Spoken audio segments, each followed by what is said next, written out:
So, when you were sworn in to city council, you swore in on a copy of Howard Zinn's People's History. What made you choose that? Um, well, so I don't know. I have an interesting relationship with the People's History, um, because my dad bought that book for me when I was graduating from high school, and it's this like super thick book with like super tiny text. And I was like, I already learned all this. Like, I don't know why you're giving me this book for like this is like American history. Cool, I learned that in eighth grade. Um, and so I know I put it on a shelf and I didn't pick it up, but I like every time I moved like dorm rooms and stuff throughout college, I always had it with me. Um and and I think if there were like maybe a few summers where I'd read like a chapter at a time, and I was like, oh, that's interesting. But by that point it was like what I was reading like were the really early chapters of like Columbus, and I was like, yeah, I already knew he wasn't great, like what's new kind of thing. Like it was kind of in that time where more and more people I think were recognizing how horrible of a person Christopher Columbus was, and so I was kind of like, yeah, I don't really know what's so different about this book. Um, but it was actually after I graduated college that I finally read, like that year after I graduated, I was like, I'm actually gonna read this now, like because I was like, there's like actually a lot about American history that I'm realizing I don't know. So I read it and was immediately just like, everyone needs to read this. And I was just like fascinated that this history book existed that, well, one, my dad gave me, which he is not like progressive or liberal in any way. And so one time I was like, why did you give me that book? Like, this doesn't seem to like jive with much of how, like, I don't know. I think he has like a libertarian streak in him that is just like anti authority, and so maybe there's a little bit of that he appreciates. But he was like, oh, I gave you that so you would know what not to think. And I was like, I don't think that's right, because I think he likes to play that he's really conservative, but I think really he's more in the realm of like, he recognizes that things aren't fair, but yeah, but like, and I don't know, I think he has just that a little bit of an anti-authority thing in him. So it was always a little bit of a mystery to me. But when I've just really loved Zen ever since I read the book, and even there are a few books there's an Oklahoma historian who loved Howard Zinn, and he ended up actually writing a biography of Zinn. Um, and then he also wrote two of his own sort of like people's history of Oklahoma books. One is called In Oklahoma I Never Knew, and then I think the second one is called Alternative Oklahoma. Um, and I actually met him the first year I moved back to Oklahoma, after I moved away to Chicago for a few years after college. And then when I moved back to Oklahoma, I like ran into this guy at a book fair and bought one of his books, and started reading his book, his autobiography about Zen, and learned more about Zen's life.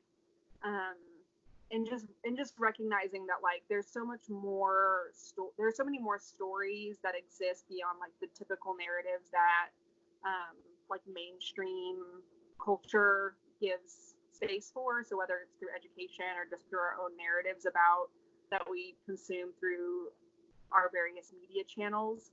um, and the thing that I just appreciate about like Zen's perspective on history, and like Davis Joyce, who did the ones about Oklahoma, is that they're telling the same history, like historical touch points, but from a viewpoint of the people who weren't, like, I think the way Zen puts it is like from the people who didn't win, and just generally from people of like just the people who didn't get to define the narrative for so long. So when I was thinking about what I wanted to swear in on at for council, I thought about the Bible, and I was like, well, I know that my understanding of like the like historical Jesus and like my beliefs about what Jesus was teaching are very radical and very not like kind of I think what the mainstream Jesus of Oklahoma Christians are.